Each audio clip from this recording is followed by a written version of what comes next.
Although giant radioactive creatures are a staple of many works of science fiction, many consider Godzilla and giant monster films as a whole to be purely fantasy films. But today, we break down what makes a genre and where Godzilla fits into these categorizations.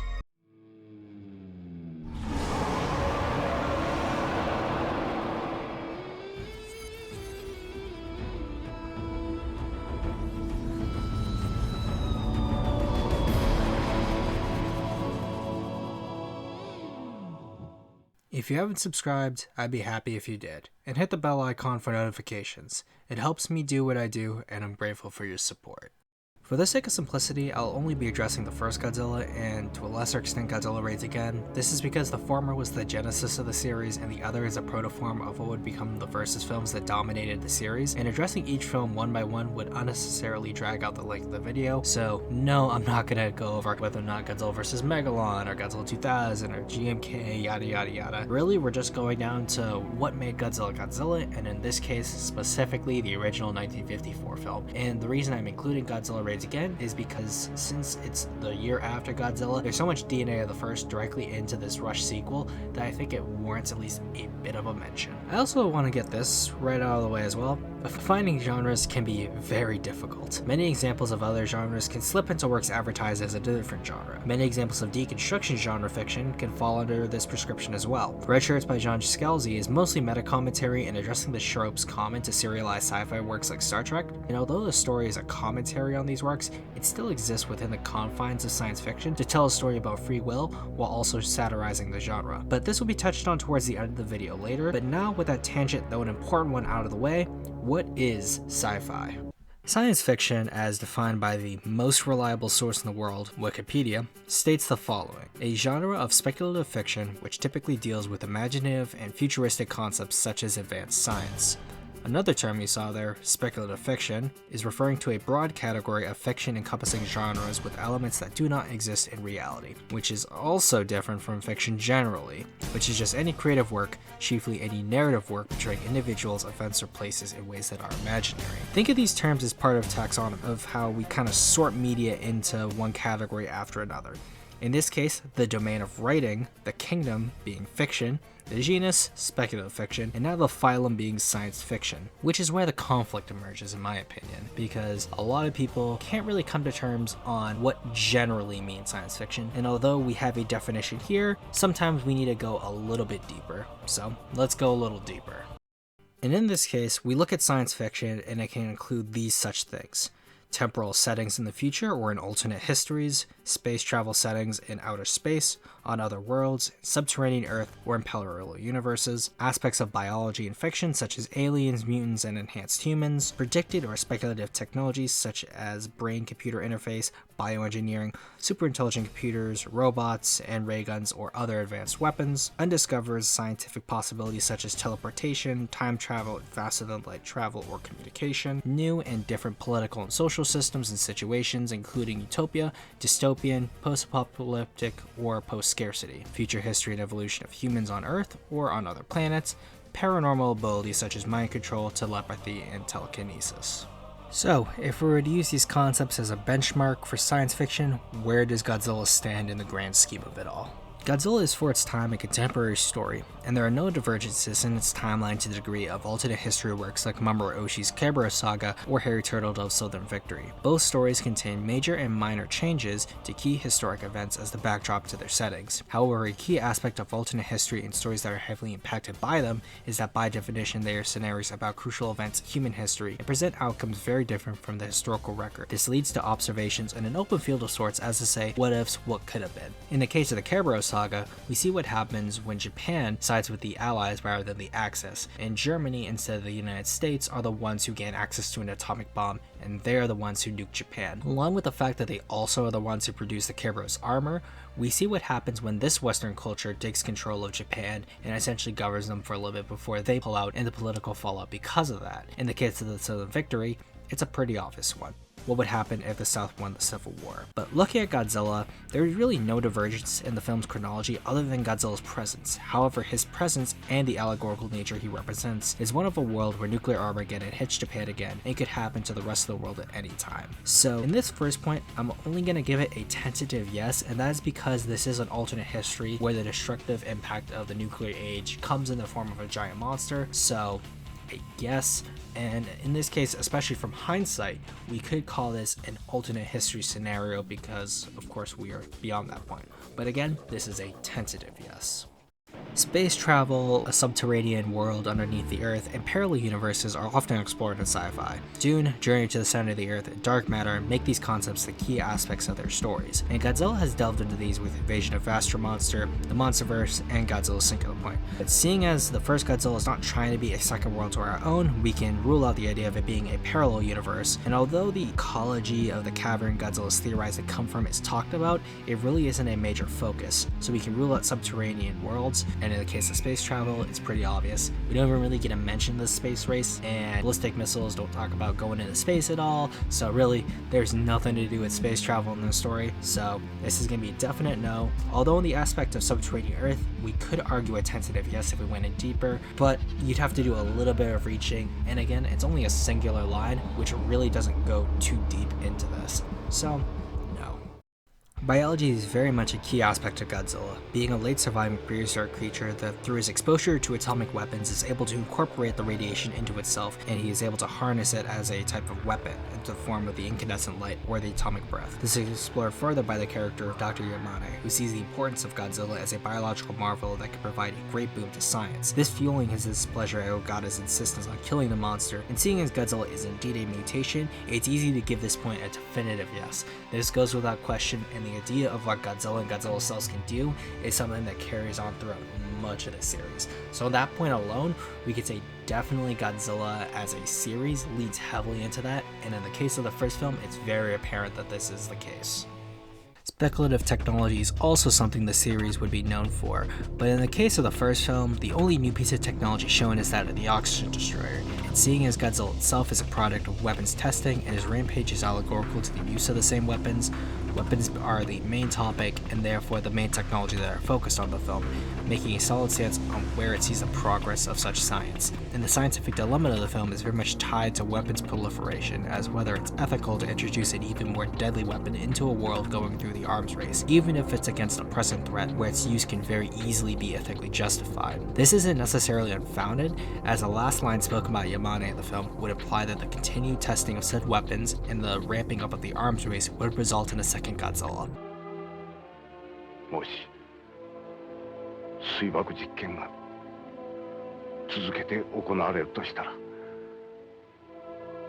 あのゴジラの同類がまた世界のどこかへ現れてくるかもしれない。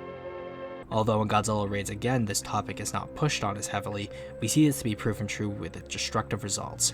And although supplementary material states that the first Anguirus to appear is coming from Siberia, given the known detonations of Soviet nuclear weapons in Siberia, it's safe to give these parallels a tentative they might have known, so therefore they could have been pulling from information, or as some people say, pulling from the headlines, but this is definitely an interesting note, so another yes is added. And it should also be noted that since the Oxygen Destroyer works as a chemical reaction, we can also add another yes for undiscovered scientific possibilities too. And again, speculative technology is something we see a lot in the later parts of the Godzilla series, so once again, this and the biology point are two very big aspects that are touched on in the Godzilla series a whole lot.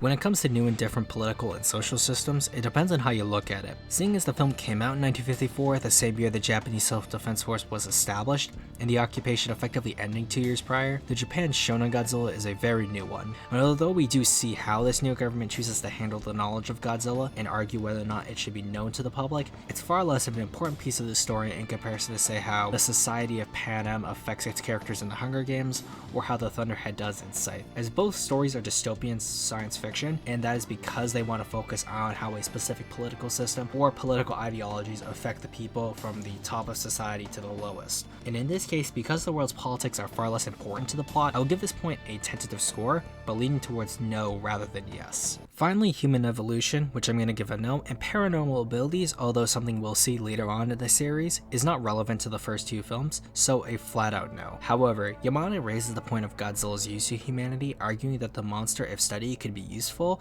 by finding out how it survived the bomb and what could it mean for humans. And this is reading in between the lines in regards to the intent of a fictional character, but Yamane could be trying to see if this knowledge could be used to help those affected by radiation from both of the bombs and the Castle Bravo test, which helped inspire Godzilla. ゴジラを殺すことばかり考えて、なぜ物理衛生学の立場から研究しようとしないんだ。 And although that could push the argument towards a yes, I believe there's too much conjecture that it could go either way in the case of human evolution. However, I will definitely say paranormal abilities, flat out no. And although we could say paranormal abilities don't really work in sci-fi, things like psionics are technically considered more psychic based and based on brainwaves, yada yada yada. So definitely it is sci-fi in a lot of ways, but once again, a no. Simple as that. This makes the score a even split with both sides taking a tentative yes and no, and there is room to argue yes for some of those no's depending on the context. But although Godzilla has the trappings of a sci-fi story, there's often someone in the room who will ignore this, and that someone usually looking like some Cleveland wannabe telling you that Godzilla cannot be grounded because he breaks the square cube law. Kaiju fans probably never took Physics 101 because you see when you get bigger, so does your volume. I know this because, well, look at me. And therefore, Kaiju fans can only look in horror as their icon is crushed under his own weight while I endlessly talk about what I feel everyone should be spending their time looking at. And that is how I need my massive ego satisfied by the knowledge I can spew out of my mouth. Oftentimes, this is where discussion reaches a dead end, but for some, this is where we go further into the topic of genres, that being the split between the concepts of hard science fiction and soft science fiction are made. Both subgenres have several definitions, often both used in tandem to help describe one another, but I think the best way to divide them up between hard and soft here is by looking at what sciences they focus on. So in the case of hard sci-fi, it would focus on the hard sciences like mathematics. Stories like Code Equations being a good example of hard science fiction, the story's conflict coming from the calculations taken into account concerning efficient space travel, and what unforeseen complications can bring to that. However, stories that focus on soft science fiction are oftentimes things such as psychology. The book The City and the City being an example of how ideology and cultural differences creates a society that is able to coexist with one another, but also totally ignoring the existence of the other, even though they both exist within the same space. Although apt definitions, the definitions we will be using concern the idea of how precise the science has to be. With new science discoveries long before the emergence of science fiction, it's more than likely that we're going to get things wrong as writers. Frankenstein being considered a science fiction story is a pretty common trope. However, if you look at the science behind it, it's literally about the creation of life from the dead. And looking at the creature itself, it's more closer to a fantasy homunculus or even a golem from Jewish folklore than a true look at how we could maybe resuscitate a body using actual scientific means, as we actually don't even know how Frankenstein himself brought back that corpse. Essentially, there's no such thing as science fiction in this setting. However, the reason we call it science fiction is because the character Frankenstein is using the scientific method, quote unquote, to revive this dead body. So therefore, the focus of the story is on science and what science can do for us. Another one would be Jurassic Park. Considering nowadays we know how outdated some things in that movie are, and our understanding of prehistoric life is far beyond what it was in the 90s, and we also know things about how long good DNA can last for, it is still using a lot of known scientific knowledge, or at least what was known at the time, to create a setting as well as situations that have some form of backing behind it. In the case of Godzilla, we can see that the character was based around creatures that were, from the time period, accurate. So we see Tyrannosaurus, Stegosaurus, Iguanodon. Those are all the dinosaurs we know of that helped create Godzilla's image. So we can say, at least in that point, it is hard or at least plausible sci-fi for its time, and its understanding of radiation, or at least the effects of radiation, are consistent to our scientific knowledge. So therefore, that's another aspect where we consider it harder sci-fi than say something like Star Wars, which even then you could argue isn't even really sci-fi, it's more science fantasy, which again, like I've said before, genres are very, very hard to define sometimes, but in the case of Godzilla, it is kind of scientific. And going beyond just what Godzilla is on a genetic or biological level, I think the fact that we're also looking at Godzilla from a thematic standpoint, and that being the proliferation of atomic weapons and what those weapons can do to people and the world around us, I think that is also the main scientific crux of this character and its story. And it's that it's not really telling us, oh, if we continue using atomic weapons, a giant monster is going to come and destroy us. It's more that with the use of atomic weapons, we allow ourselves to be more open to dangers because of this progress. And this progress can lead us down a dark path, and it's up to us, the people, to find a proper way to deal with it, or to be in positions of power that can therefore stop it. And in the case of our taxonomic understanding of genres in this case, I think it's safe to say that although Godzilla is harder sci-fi than some other stories which have essentially no scientific backing at all and are essentially more like fantasy, it's safe to say that we can class Godzilla as soft science fiction. Now, that would seem like a very odd choice to make, having a whole other genre appear so far down the line when I've spent an entire video being meticulous with another, and to that, you would be right. My reasoning behind that is due to how secondary genres often influence a story. Alien, for example, removing the ship, other worlds, and replacing the xenomorph with a human slasher, and the film is a slasher film rather than a science fiction film. And this is where my point mentioning red shirts was followed up on, because in the case of Alien, the horror and the themes it presents through the alien's life cycle are supported by the genre of science fiction, making the film a horror sci-fi film. Godzilla is the same, being a sci-fi film aided by the horrific scenes of death and destruction and the existential dread born from the fears of nuclear annihilation. Even something like The Invisible Man. Wait, no, get that shit out of here. Both the film and the original book have been classed as both sci-fi and horror for its concept. In this case, I would also say Godzilla is in a similar vein, being both a sci-fi horror film, and it also is kind of funny considering they've both been in Fangoria, Famous Monsters of Filmland, and the like. But now we've finally come to our conclusion that Godzilla is a sci-fi film, but also a horror film, therefore making it still a sci-fi film. But what is the point of this kind of classification? Does it have any applicability outside of being just something nerds like myself can argue about with other nerds about? Good guess, but actually no. It can help you not only understand why media is categorized the way it is, but also allows you to find more media that you may enjoy specifically. Enjoying sci-fi that has strayed closer to soft sci-fi with fantasy elements is what made me fall in love with the universe of Warhammer 40k. And it's having a love for real robot anime like Gundam, more specifically OVAs like the 8th MS team, that got me into things like Battletech.